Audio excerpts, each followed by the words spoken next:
One. Let's see. All right. Hi, my name is Kristen. We are here at UT Southwestern Medical Center and also joined today by Dr. Bert Vargas, who is at a NASCAR track in Bristol, Tennessee. We're going to be talking about concussions, so thank you so much for joining us. A couple ground rules, as always. Don't forget that we want you to like and share this conversation so that we can spread the word as much as possible. And we want to also encourage you to ask your questions. So how you do that is you write your questions in the comments field below. We will take as many as we can get, and starting now. So what we're going to do is want to welcome Dr. Vargas for joining us from Bristol. And let's get started. So Dr. Vargas, kind of one of the questions that comes in a lot regarding concussions is, when should you seek medical attention after one? Well, first, thanks for having me. It's a real pleasure to be with you, albeit a little bit remotely, to talk about concussion. Certainly still a very hot button issue, and people have a lot of questions about it. So real excited to share some answers with you today. So as far as the first question goes, when should someone seek care? Essentially, anyone should seek care if they start to feel signs or symptoms of concussion, and it's important to know what those signs and symptoms are. It's not uncommon for people to have things like headache that's maybe a little bit more prolonged or a little bit different from their usual type of headache, dizziness, and dizziness to some people can mean lightheadedness. It can mean vertigo or that sensation that you're spinning. Just feeling foggy or cloudy or any kind of cognitive issue. And then sometimes there are some other things that sometimes people don't recognize as concussion signs and symptoms. And that can be disruption of sleep. So all of a sudden someone just requires a whole lot more sleep, or maybe they have trouble falling asleep. And then there's also some mood issues. So when people become maybe a little bit more anxious, a little bit more depressed than usual, sometimes that can be a sign of something wrong. And any of those things should prompt someone to seek medical attention. Okay, so let's see. We already have our first question coming in. Let's see. This one's from Veronica. She says, let's see, great information. When should we seek care after a child's injury for sports? Is it the same as adults? Well, a lot of those symptoms are going to be the same. So especially in youth athletes, you can see a lot of the fogginess, dizziness, headache, cognitive issues. But the younger a child gets, sometimes they don't express these symptoms in the same way that adult patients or adolescent patients experience. So that's why parents who know their kid really well are really super important as being on the front line of identifying when their kid just isn't right. Okay. And so sometimes it's one of those things you can't put your finger on it, but if someone's younger child is just behaving a little different, that may warrant getting looked at. Okay, that's good advice. So one of the questions, another question that came related, was a lot of sports now require students to wear helmets. Do helmets completely prevent a concussion? Well, unfortunately, they don't. Helmets are really designed to prevent injuries like fractured skulls and lacerations and things like that. And to some degree, they can protect a little bit from concussion, but we got to remember that the brain is not fixed to the skull. It does have some mobility within the head. Mm-hmm. It's sort of floating in this spinal fluid, which is just like, think of it as just like a big pool of saline that the brain is floating in. And so even with something very sturdy on your head, the fact that you can be moving in one direction and suddenly reach an abrupt stop, that brain will still jostle about a little bit. And so even though concussions can prevent even though helmets can prevent a lot of injuries like concussion, there is no such thing as a concussion-proof helmet. Gotcha. Okay. So we've got another question. This one came in from Lori. She's wondering, and this is similar to what we had earlier, are children treated differently than adults with diagnosed with a concussion? Well, Lori, that's a great question. And to some degree, children are treated a little bit different. And part of that is because children do tend to recover a little bit longer. Mm-hmm. And do seem to be a little bit more susceptible to having some of those signs and symptoms. So with a similar injury, they may express those headachy, foggy mood symptoms more than an adult would. And frequently, it can take days to maybe even weeks longer for a child to recover than an adult. So I think a lot of providers that take care of concussion tend to be a little bit more conservative with younger kids and maybe keep them out of competitive play for just a little bit longer than older kids like adolescents or even adults. Gotcha.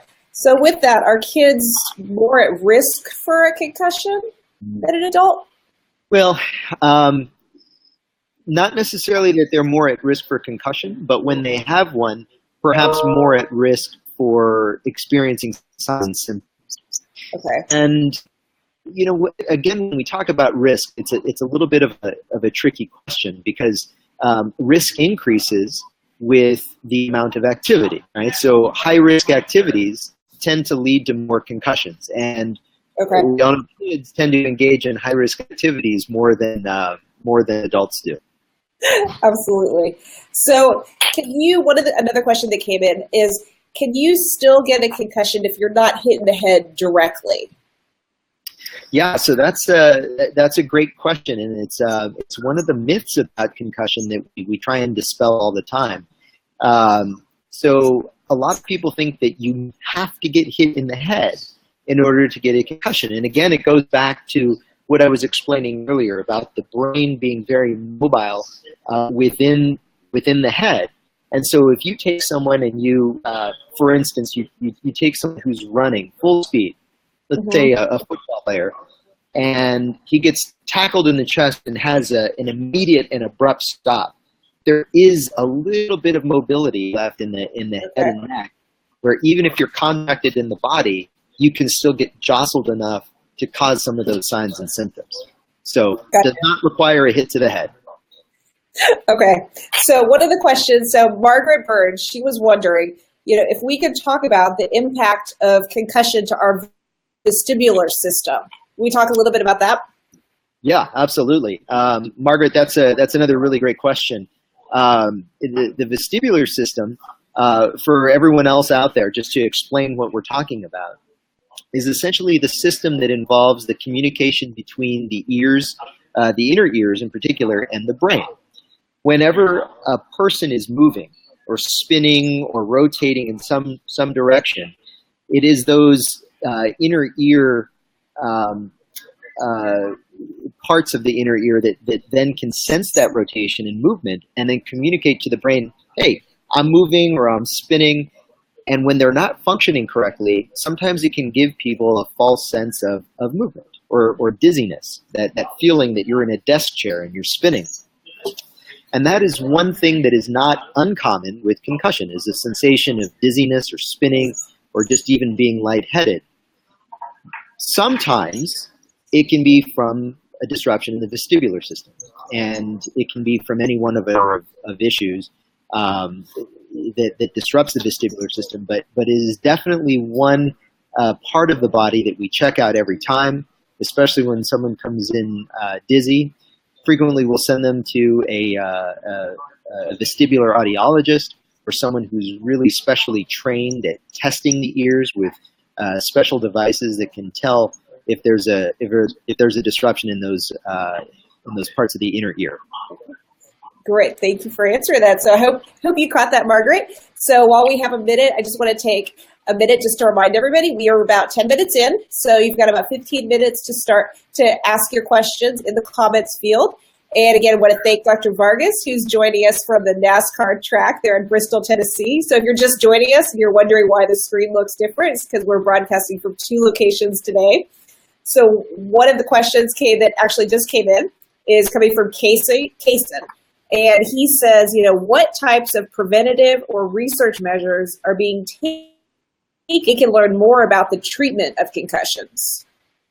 Good question. Well, yeah, it's an excellent question, Kaysen. There are a number of studies going on all over the country, actually. Like I mentioned earlier, concussion is a very hot-button topic, and a lot of people have interest in not only concussion prevention and identification, but also treatment, like you were suggesting. There are a number of emergent studies on headache in particular. Headache is the most common symptom after concussion, and it is still one facet of the problem that still does not have any good, robust scientific evidence showing one treatment is better than another. So there's a lot of gaps in knowledge that we have in headache, and then there's a lot of other things that people are testing as far as the rehabilitation is concerned. One other big topic is the topic of strict rest versus continued activity, and where is that sweet spot where people get better? That's another study or another set of studies that people have been looking at, and I think we found that strict rest is maybe not the best answer, and we've also found that full activity is not the best answer. So there's some spot in between. And then of course we look at other ways to rehab eye movements, rehab balance, again, that vestibular system. So many studies out there. A lot going on. So let's see. So we're going to move on to Lori's question. She says, are people who have gotten a concussion before more likely to get one again? That's a common question. Yeah, Lori, very common question, and a great one, because there does seem to be an association between people who have gotten previous concussions and them being perhaps a little bit more susceptible to concussion again in the future. And why that is can be from any one of a number of different reasons. Primarily, there is some belief that maybe there are some genetic factors that leave people predisposed to having concussions or certain types of symptoms after concussion. And perhaps that just makes them a little bit more vulnerable in the future, no matter whether or not they fully recovered or not. Another issue, though, is, are we talking about someone who has gotten a concussion and not yet had the time to fully recuperate and rehabilitate from that injury? Because there is a window of vulnerability during which the brain has not yet recovered, where someone is perhaps maybe a little bit more susceptible to a repeat injury. So in that respect, that's another way that someone with a previous history of concussion can maybe get another one a little bit easier. So does that window of vulnerability vary by person, or is it? Yeah, absolutely. There are, again, going back to what I was discussing earlier about adults and children perhaps responding a little bit differently, that would suggest that perhaps those windows of vulnerability are a bit different, not just based on age, but also on gender. And that's another area of research. Going back to Kaysen's question, that is a very important area that we at UT Southwestern and a lot of other people around the country are looking at, as far as the unique needs of women and young girls as they recover from concussion and prevent future concussions. Gotcha. All right, so we've got a question in here from Vargas. I think she might be related to you. Good question. She says, do people who had migraines prior to a concussion tend to have increased frequency in their migraines after a concussion? So the answer to that is yes. A history of migraine, in particular, is actually a risk factor for concussion, and actually for perhaps maybe even some prolonged time to recover. And interestingly enough, even people without a history of migraine, when they get their headaches after concussion, a good 2/3 of them are going to have headaches that really resemble migraine in a lot of respects. Not only the pain, but also the light sensitivity and the sound sensitivity. So there does seem to be some kind of link, whether that be metabolic or structural or genetic or something that does link the two to some degree. And that's another area that we're hoping to uncover with some more research. All right. Well, we've got a bunch more questions coming in. So we've got another one from Kaysen. So Kaysen says, can you speak on the recent article that was published on CTE that stated 99% of NFL players' brains studied were diagnosed with the disease? So that was a big news. All right.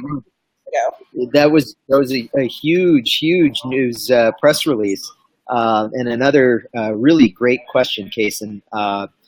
Yeah, especially because that hit home for a lot of people. A lot of people became very concerned about the findings from that study. So just to summarize for the people out there that are not familiar with that study, this was a post-mortem, meaning it was after death, autopsy study on a couple of hundred football players that played at different levels.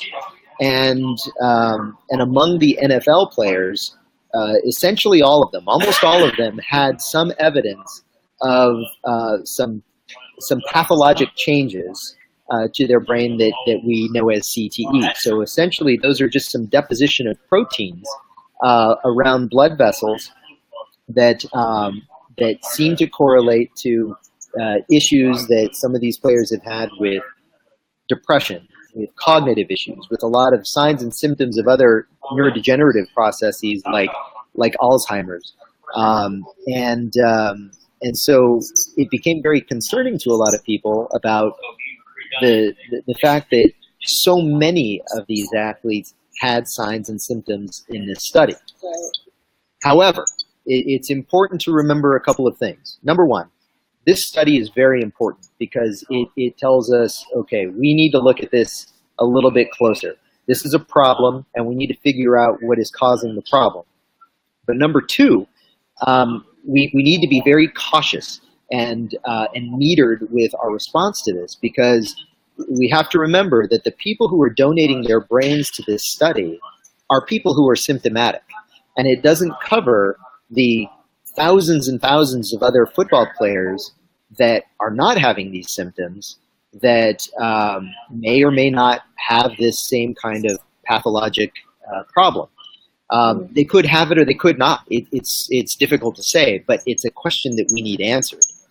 The other thing that we don't know is, do the changes that we've made to not only how football is played, rule changes that prevent people from taking direct hits to the head, trying to change where the kickoff takes place, and even being better at recognizing signs and symptoms and being better at getting kids and even adults the care that they need, are all these changes equaling a better time to recovery, a better time for the brain to heal and get better and exit that window of vulnerability and hopefully prevent CTE in the future. We don't know. But what we do know is that it's a real issue and it's a real problem, and we need to know more about it. All right, great question, Kaysen. Let's see, we've got one. This one came in from Sarah Marie. She says, this is off Lori's question. Do young high school athletes need extra time to recover even after all the concussion systems have resolved themselves? Well, it's Sarah, that's a tough one, because there's two ways to answer this question. Number one, do we just base it on symptoms alone? And if you have a student athlete that says that they've recovered from all their symptoms and they seem to be performing well in school, they don't need accommodations like extra time to take tests or extra time to finish an assignment, then I think that you can essentially return them back to a full academic load as long as it's not making them symptomatic. But it does touch on an interesting point that with some experimental studies that exist out there that look at metabolic changes in the brain and even structural changes in the brain, sometimes we see that those changes last for weeks beyond when symptoms resolve. So that's why that's kind of a tough question. But the short answer is yes. When a child feels like they can go back and not need accommodations, I say yeah, let them re-engage back into school full time. Awesome. All right, let's see. We've got another one. They keep coming in. So this one is from Hope Morris. She says, can someone injure their brain with an impact that doesn't result in a concussion? Oh, wow. So, interesting question, Hope. Here's an interesting way to look at that question. In many studies that have been done on TBI, so traumatic brain injury of higher severity. So a lot of times we tend to consider concussion a mild TBI. But when you start getting to the point where you have hemorrhages in the head, bleeds and just like little collections of blood and bruising and stuff like that within the brain, interestingly enough, those types of injuries don't tend to produce symptoms that are as severe or as prolonged as the mild traumatic brain injuries. Mm-hmm. So that might answer your question a little bit, that yes, it is possible to have an injury to the brain and still not have symptoms that are as severe or as prolonged as someone with a concussion. And then the other part of your question is really touching on the fact that everyone has a different threshold for having symptoms. You can take two people and you can put them through the exact same type of force exerted onto their head, and you can have one person who says they don't feel a thing and another person who is just feeling miserable and takes months and months to recover. All right, thanks for the question, Hope. So I know, Dr. Vargas, one of the things we talked about before this chat started was we were talking a little bit about how, football players, soccer players there's a lot of press on them about suffering concussions, but it's not just a football or soccer player problem. This is correct? Oh, you're absolutely right. So it's, I think a lot of people tend to think of contact sports as being the sports where you have to worry about concussion, but I got to tell you, I see athletes from every sport. I've seen cross-country runners. I've seen swimmers. And really the biggest risk factor for having a mild TBI or a concussion is having a brain and being a mobile living person. You don't have to be an athlete engaged in a sport to have some type of injury. We can do it just walking down the hall. So that's why it's important to recognize that it's not just about football players. It's not just about soccer and hockey players. Everyone, and I mean everyone that's engaged in sports, should know signs and symptoms of concussion. And if you're playing competitively, and even if you're not playing competitively, you should have some type of baseline evaluation to know how you perform before an injury occurs, so we can better identify when there's problems afterward. Okay. Well, while we're on that, what are those signs and symptoms that people should be on the lookout for? Yeah, so again, important signs and symptoms, or at least the ones that everyone thinks about. Headache being number one. Headache is the most common symptom after concussion, but a lot of people will also experience dizziness, which lightheadedness. It can be vertigo, or that sensation of spinning. Some people will also complain of some cognitive issues, meaning they have trouble remembering things, or perhaps they even have amnesia for what happened right before the injury, or maybe even what happened right after the injury. Sometimes people can just feel foggy or cloudy, just not feeling right. Right. Those are the ones that a lot of people think of right off the top of their head. Mm-hmm. But again, the ones that people need to be aware of that don't always come to mind are mood changes. So perhaps someone starts feeling a little bit more depressed or a little bit more anxious. Sleep issues. So people are just not sleeping well, or they're having trouble falling asleep, or perhaps they're just fatigued and they don't know why. All of those are also symptoms of concussion and should be evaluated by somebody who knows how to treat and evaluate concussion. Gotcha. Okay, this is all good information. So while we were talking about that, we had another question come in. This one is from Levi. He says, as a high school coach, what is the best way to protect our athletes? Tackling form, equipment, how can they help? Yeah, that's an excellent question, Levi. And you know, coaches play such an important role in concussion prevention and also in concussion identification. You're absolutely right that proper techniques are key for preventing concussion. Teaching kids how to not lead with their head, things like that, for instance. Teaching kids how to take care of their equipment, including their helmets, and making sure that equipment managers are fitting every player properly with their helmets are going to do some of the well, those are some of the easiest things that someone can do to help prevent concussion in some of their athletes. But again, knowing the signs and symptoms of concussion can also be very important for a coach. That way, when an athlete is just not acting right, they can be identified and then be referred to someone who can perhaps do a little bit more further investigation into whether or not they actually have a concussion. So again, that partnership between coaches and athletic trainers is very key, and that further partnership between athletic trainers and the healthcare provider is just so important. Great question, Levi. Let's see, just let everybody know we have about 5 minutes before we need to wrap up, and I know Dr. Vargas has got to go. He's there at the NASCAR race at Bristol, so we got to let him get back. But any other questions, please send them through quickly. In the meantime, you mentioned that the partnership. Could you talk a little bit about some of the partnerships we have through the context study that's going on? Absolutely. So at the moment, we have a lot of partnerships that are contributing to our study, just with other study sites and other study personnel, and being able to recruit patients from other sites such as Scottish Rite and even THR. We have several sites within UT Southwestern, including at Children's, and then in several locations within the UT system itself.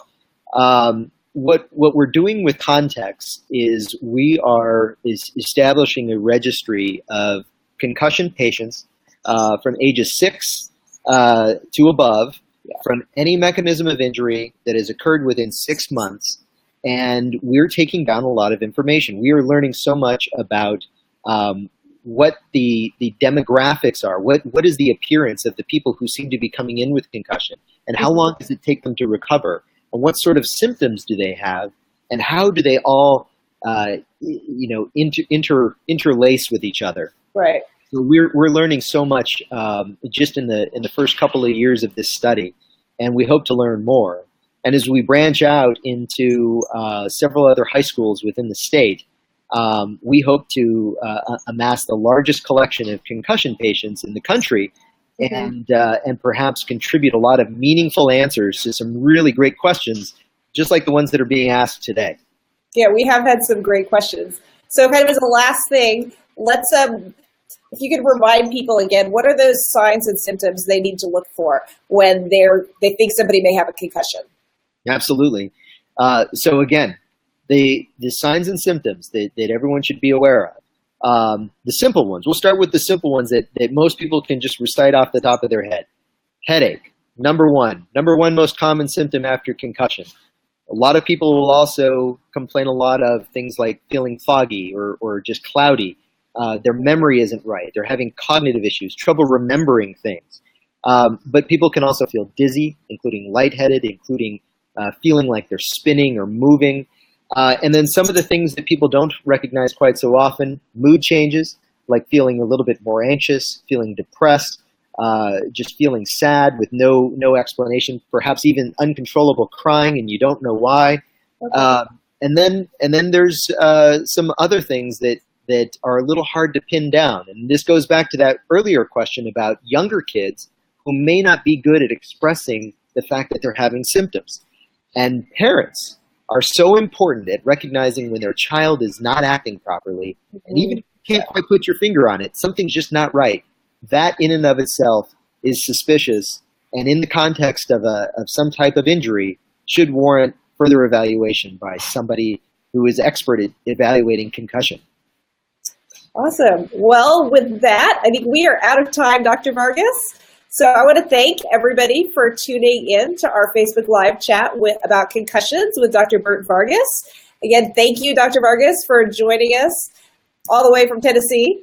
Yeah, well, thank you all, and thanks for doing this remotely. And any other questions come up, please feel free to reach out to us at UT Southwestern or me on Twitter. You can message me at Bert Vargas. I think that sounds perfect.